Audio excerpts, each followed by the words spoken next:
Bonjour à tous et à tous, merci d'être au rendez-vous pour ce nouveau numéro de rencontre. Lors de la cérémonie d'ouverture de la première édition de la Foire internationale des importations de Chine, le président chinois Xi Jinping a annoncé dans son discours une série de mesures visant à ouvrir davantage le marché chinois. Liste négative réduite pour les investissements étrangers, baisse des droits de douane ou encore l'amélioration de l'environnement commercial. Cette année, la foire en est à sa troisième édition. Organisée en pleine pandémie, comment les entreprises participantes comptent-elles tirer profit de cet événement? Et les promesses annoncées il y a 3 ans ont-elles été retenues? Et quelle analyse peut-on faire du climat d'affaires aujourd'hui en Chine? Nous allons en discuter tout de suite avec nos invités. Je reçois aujourd'hui avec plaisir par visioconférence M. Ding Yifan, chercheur à l'Institut de recherche sur le développement du Conseil des affaires d'État, et M. Javier Gimeno, directeur général adjoint du groupe Saint-Gobain et PDG Asie-Pacifique, président du club d'entrepreneurs France-Chine, cofondateur du Club 50. Bienvenue dans notre émission. Je vais commencer par M. Ding Yifan. Comment analysez-vous le contexte où se déroule cette fois la Foire internationale des importations édition 2020? En fait, avant le lancement de cette nouvelle édition d'import-export, on avait des soucis. On faisait beaucoup de soucis sur l'avenue parce qu'on ne savait pas si on pourrait organiser à temps cette année cet événement assez important. Mais finalement, c'est arrivé, c'est bien organisé, et il paraît que les participants ont montré leur enthousiasme parce que finalement, c'est une opportunité commerciale rare dans le monde où on peut montrer ses produits, ses avantages à une économie, à un marché sans cesse dans le monde. Voilà, c'est quelque chose de très particulier. Je pense, Monsieur Gimeno, pour vous, peut-être il y a quelques mois, vous n'attendez pas à cet événement. Donc, enfin, vous avez des doutes s'il y aura cet événement ou pas? Non, franchement, étant donné la vitesse avec laquelle la Chine a rétabli les conditions sanitaires et la vitesse avec laquelle les conditions de croissance ont été retrouvées en Chine, je n'ai jamais eu de doute par rapport à la célébration de cet événement. Ceci dit, pour revenir à votre question, je dirais qu'on se retrouve quand même dans un environnement difficile, assez hétérogène quand on regarde la situation en Chine et la situation ailleurs, et un environnement toujours un peu volatile. C'est très hétérogène parce que quand vous regardez la Chine, vous constatez que la situation sanitaire est complètement sous contrôle, la croissance est de retour et il y a une grande stabilité politique.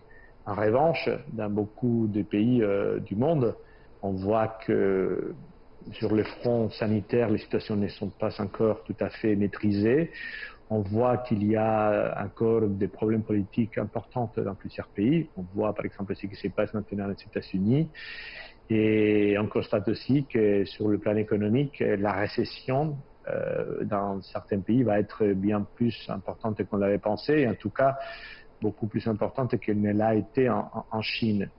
Donc tout ça crée un contexte qui est assez particulier, avec quand même nous tous un espoir, celui de voir l'économie se rétablir le plus rapidement possible après une prise de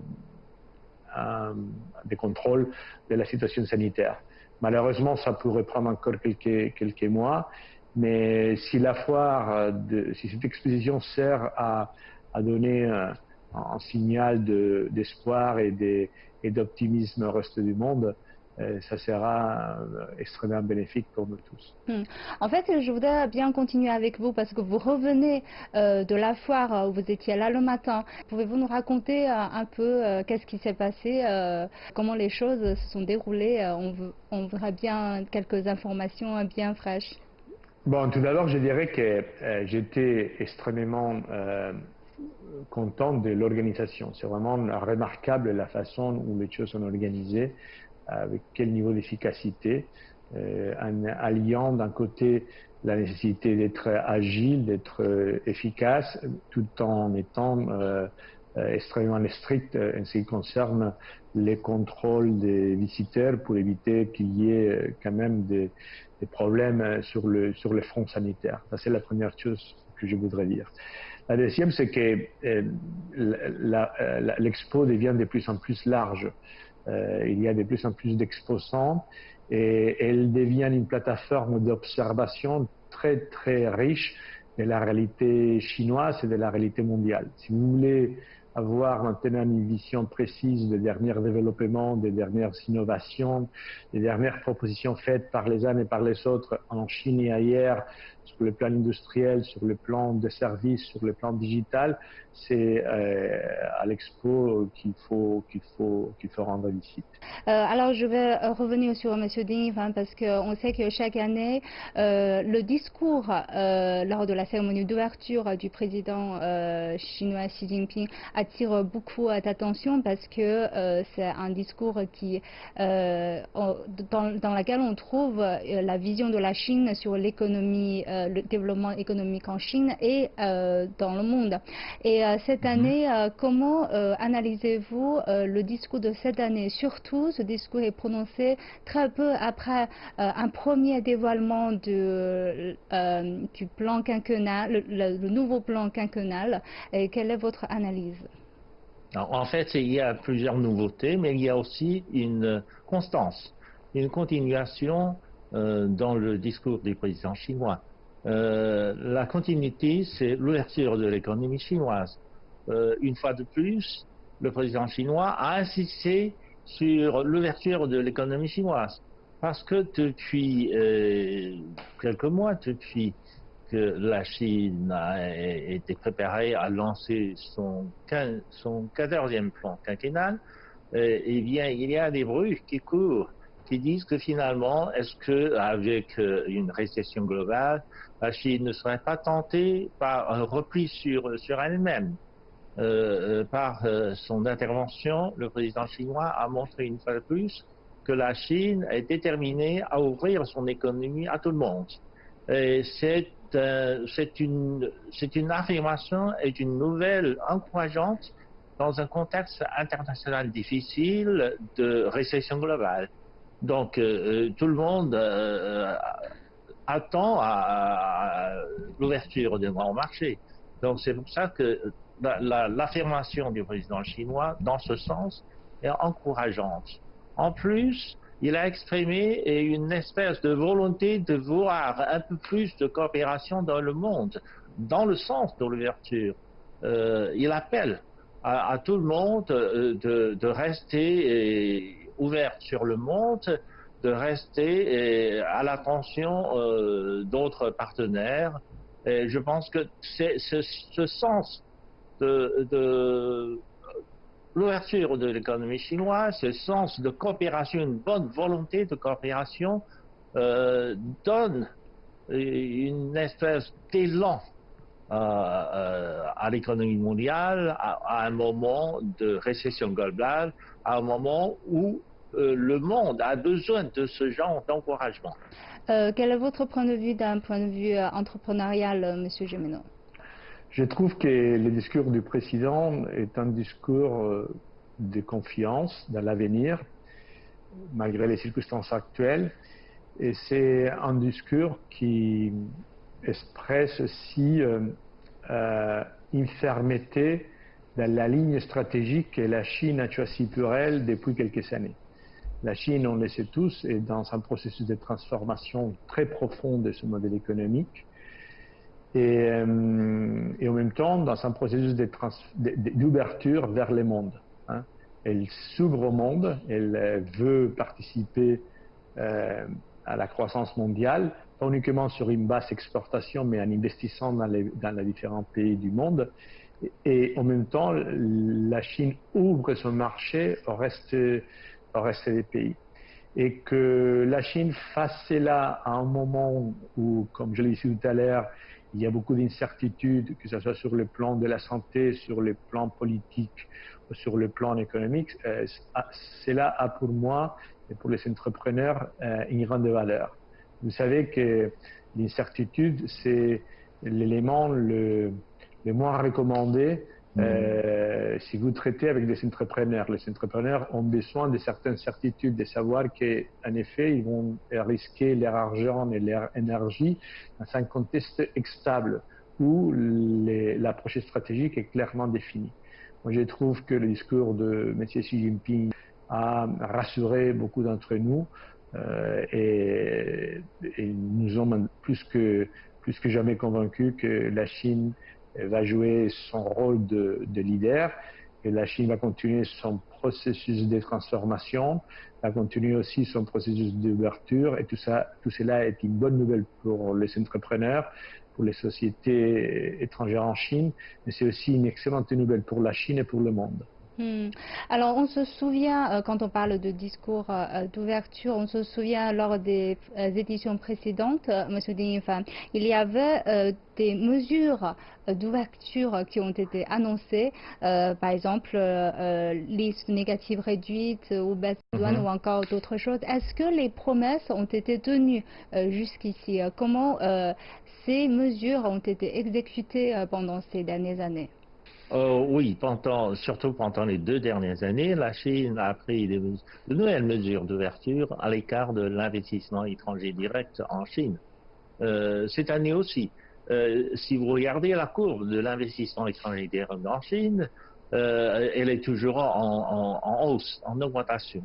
Cette année, la Chine a reçu plus d'investissements étrangers de tout le monde, parce qu'elle est devenue le premier receveur.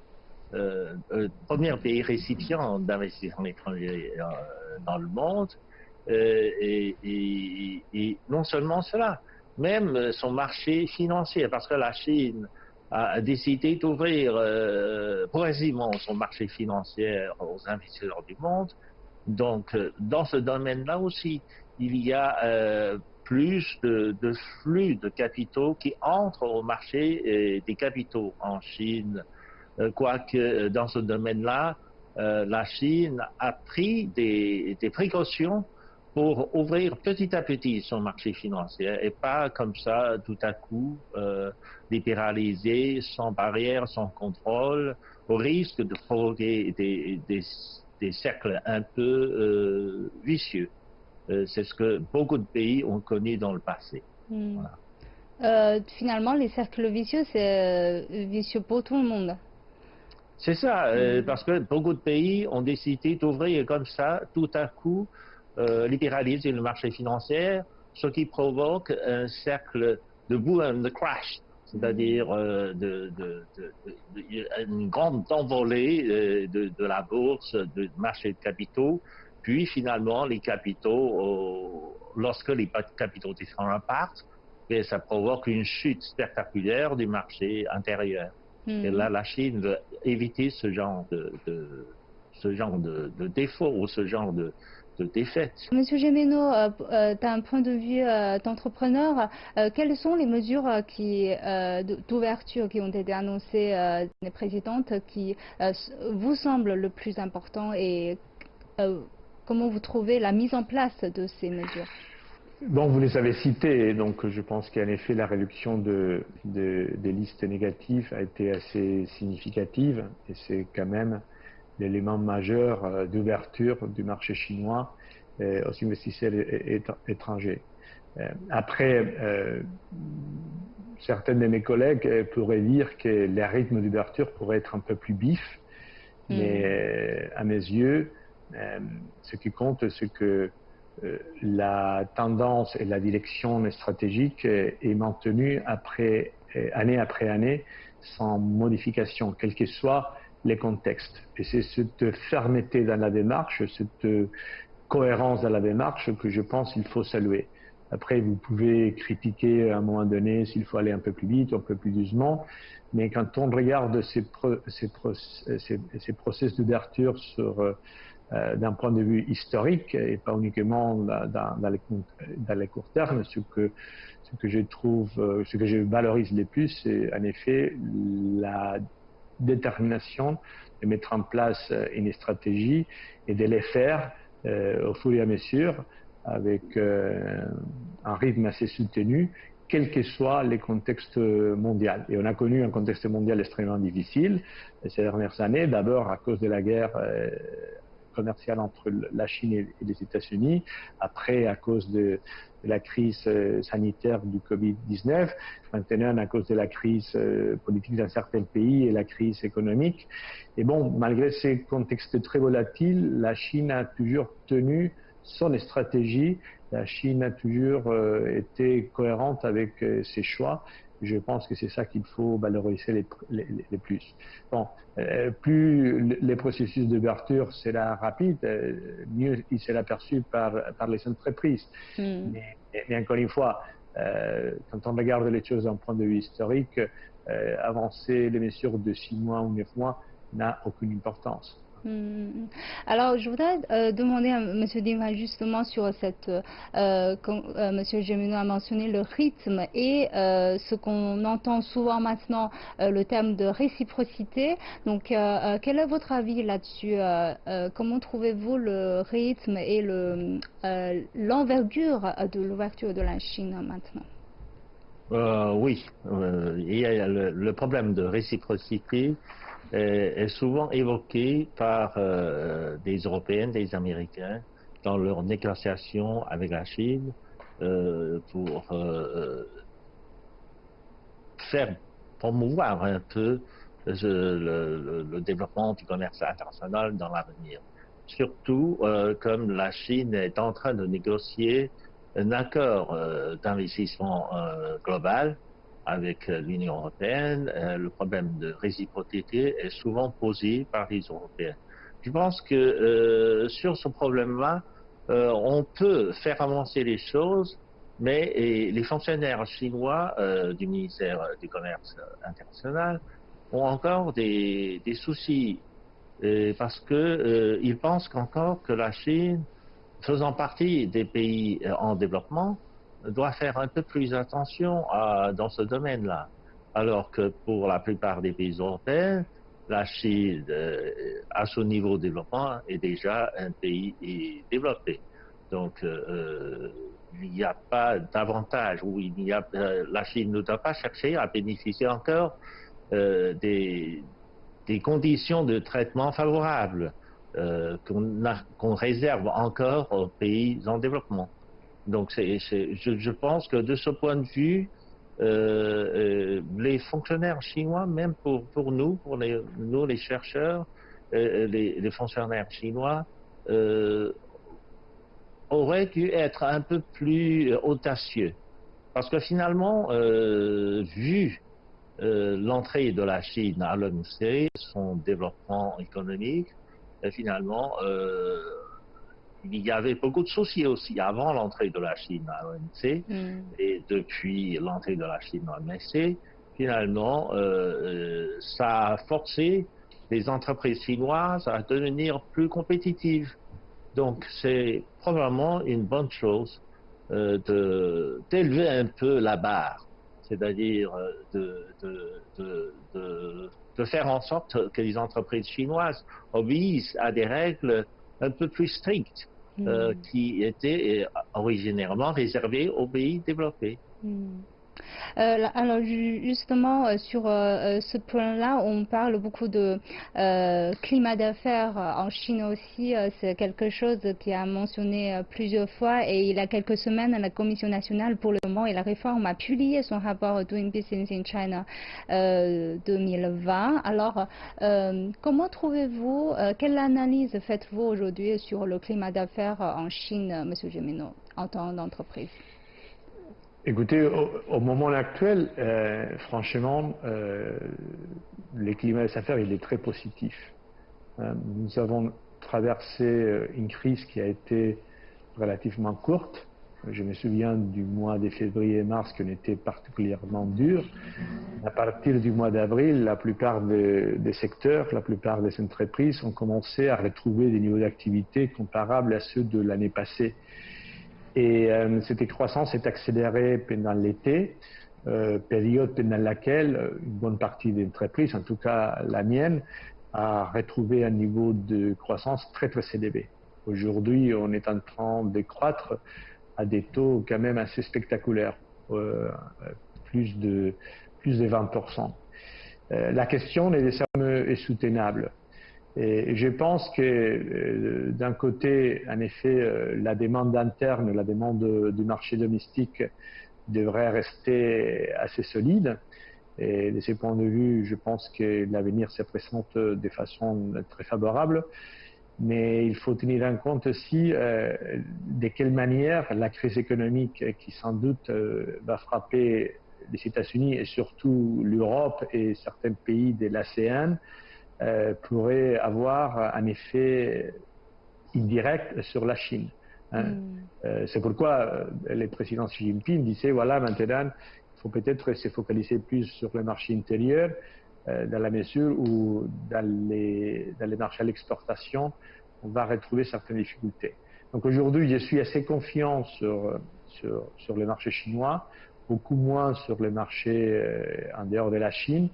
Et je ne sais pas encore à quel point la dégradation des conditions des affaires en dehors de la Chine pourrait, in fine, avoir un retour négatif sur la Chine. Aujourd'hui, nous sommes en train de préparer notre budget pour l'année prochaine. Pour le moment, nous nous inscrivons dans une perspective de croissance forte. Mais il faut être très, très attentif. Je parlais au début de cette émission de la volatilité qui est devenue maintenant un élément presque essentiel de notre quotidien. Je pense que les temps vont rester volatiles encore un certain temps, donc il faut être très attentif, et il faut être préparé à la croissance, mais il faut aussi être préparé à réagir si jamais, par des éléments soudains extérieurs, la croissance n'était pas aussi vigoureuse qu'on l'avait imaginé. Donc il faut être très agile, très flexible, très malléable pour faire face à cet environnement qui est quand même loin d'être stable. Vous avez vraiment souligné un point très important, c'est-à-dire que maintenant, on n'est pas capable d'évaluer vraiment l'influence de l'économie mondiale sur l'économie chinoise. Alors, quel est votre point de vue, Monsieur Ding, dans cet environnement très incertain, quels sont les défis pour la Chine pour créer un environnement, un climat d'affaires propice aux entreprises? Vous avez bien mis le point sur l'i, c'est-à-dire que certainement l'environnement international est incertain pour beaucoup de raisons. On a vu tout dernièrement l'élection présidentielle aux États-Unis. Ça présente une très grande incertitude pour l'avenir de la société américaine.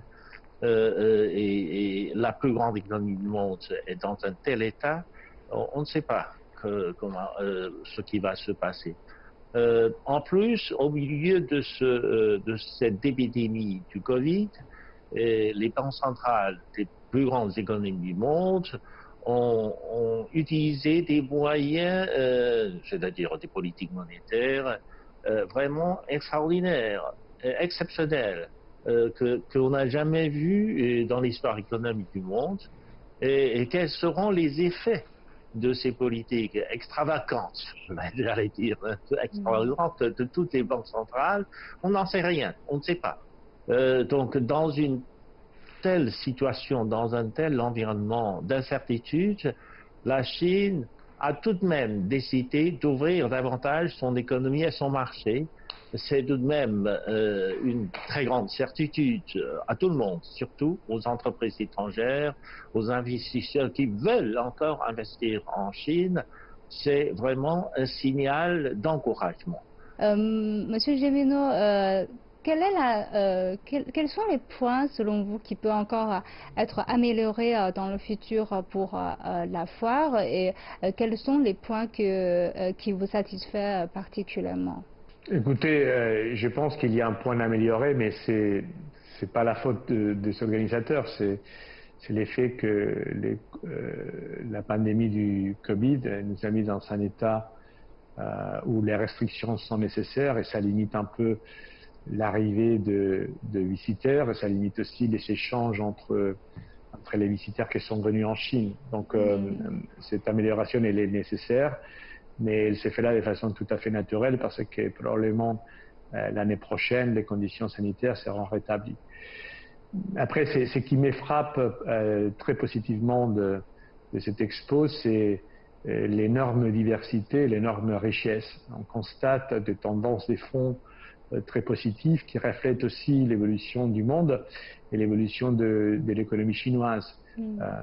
L'évolution du monde est reflétée dans un accent de plus en plus mis sur les digitales, un focus de plus en plus porté sur l'environnement, sur la santé, sur le bien-être. Ce sont des sujets récurrents dans des entreprises qui sont actives dans différents secteurs. Donc, on voit bien que le Covid a été un accélérateur de certaines tendances et cette accélération est particulièrement visible à l'Expo. Et je disais aussi que l'Expo reflète aussi l'évolution du modèle économique chinois. Et en effet, quand vous comparez l'édition de cette année avec celle d'il y a 3 ans, vous voyez qu'elle est contenue en termes d'innovation, en termes de technologie, en termes de technicité beaucoup plus riche. Donc voilà. Monsieur Ding, on peut remarquer qu'il y a une grande diversité au sein des pays participants. Non seulement il y a des entreprises françaises, il y a aussi des entreprises africaines, asiatiques qui sont aussi présents à l'événement et ils ont beaucoup d'espoir. Donc quel constat faites-vous sur cette grande diversité, non seulement dans les participants, mais comme Monsieur Gémeneau a déjà mentionné, dans les produits et les services quel signe envoie finalement cette expo au monde aujourd'hui? En fait, je n'y suis pas allé cette année, mais j'ai écouté la radio et il me paraît que cette année, beaucoup d'entreprises, il y a bien sûr une grande diversité de participants à travers le monde, et aussi la grande nouveauté de cette année, de la foire de cette année, c'est qu'il y a beaucoup d'entreprises étrangères qui ont lancé leur première ici, à la foire de Shanghai. C'est-à-dire que le lancement de nouveautés, de beaucoup de nouveautés, la première de leurs produits, ils ont organisé la première de beaucoup de choses à la foire de Shanghai. C'est encourageant. C'est encourageant, ça montre que finalement ces entreprises internationales ont considéré la foire de Shanghai comme une fenêtre de l'exposition de leurs avantages, de leurs produits, de leurs avantages technologiques, de leurs nouveautés, etc. Et il y a même des nouveautés dans tous les sens. Parce que à la fois il y a des nouveautés technologiques qui attirent beaucoup de visiteurs chinois, beaucoup de consommateurs éventuels, mais il y a beaucoup de nouveautés dans tous les domaines.